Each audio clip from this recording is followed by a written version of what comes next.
recommendation relative to, or my question relative to this master plan is one, process or implementation. I think the park department has done an analysis of all of the sectors, park sectors within the city. Mine is Sector 8 and Sector 13. And then they list specific items for which they need park needs, enhancements, things of that nature.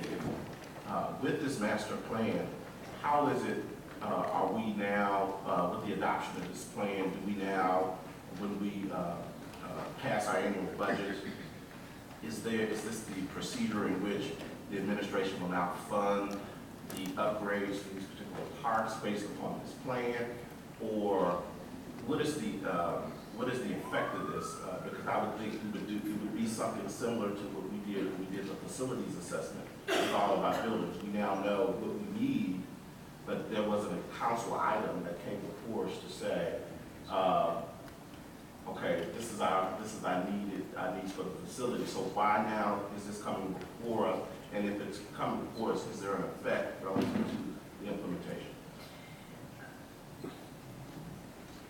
I think it's always best to start with data, and since you referenced the facilities assessment, we absolutely used the facilities assessment to determine new, not just new CIP items, the big items, but also where we moved the maintenance and renewal dollars in the CIP for a worst first, and we used it to quantify that.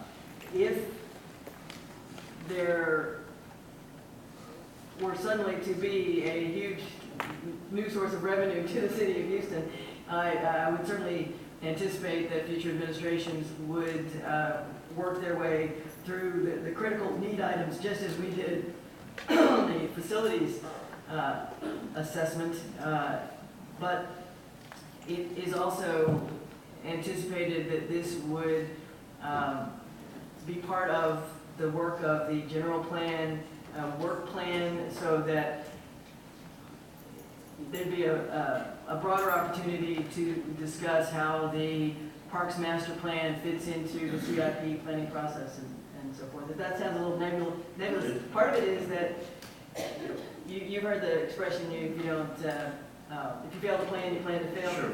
It gives us a starting point for adding new projects and looking at where the critical need areas are by sector, and then as we create the work plan for the coming year and build the CIP, it would be the goal of, I would think, the administration to knock off in a worst first mode, knock off the big projects as identified by the master plan. And so, and the director is here if you want further discussion. Yeah, and I guess so.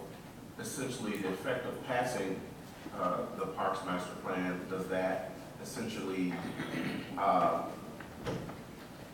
direct the Parks Department in relative to prioritization in a particular sector? So by us consenting to this, we're saying that we agree with the Parks Department, because here there's not a prioritization, it's only listed.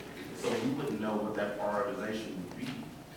No, sir, that's why it says this is what we need to have in each district, but the actual listing of plans would be, or listing of projects would come through the combination of the sort of general plan, work plan for the year, and the CIP. Because the CIP is actually the ultimate document. If it gets into the CIP, then the dollars start to flow. Thank you. To make sure we're both clear on it, a master plan is what's needed. It's not a project plan. It doesn't lay out what projects are going to happen where.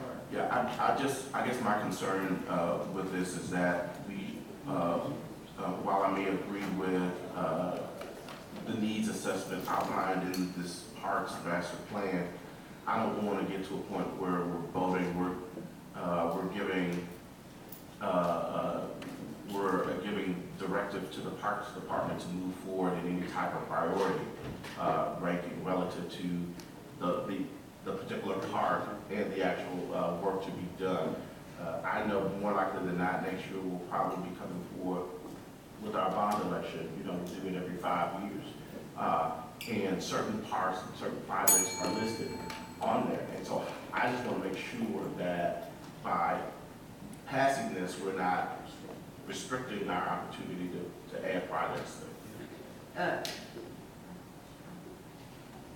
No, sir, not to the actual CIP, but I would be surprised to see projects that weren't identified in any way in this Parks Master Plan move up in the funding list. There'd have to be some extraordinary thing to happen to do that, because, again, from a department standpoint, with a master plan, that's their starting document. We know we have these needs in these areas, and that's how we begin to do it. But no, this does not commit the city to do particular projects in a particular order.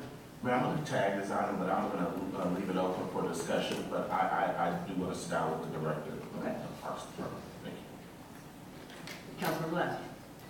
Thank you, Mayor. I also intend to tag this item for study purposes, and I too will release my tag for the time being if there are other council members in the queue. If it would be helpful, I also move that we suspend the rules and invite the Director Turner to answer any questions that might be available for council. Is there a second? Second. Favoring, opposed, motion carries. We'll allow the Director to make his way up to the podium.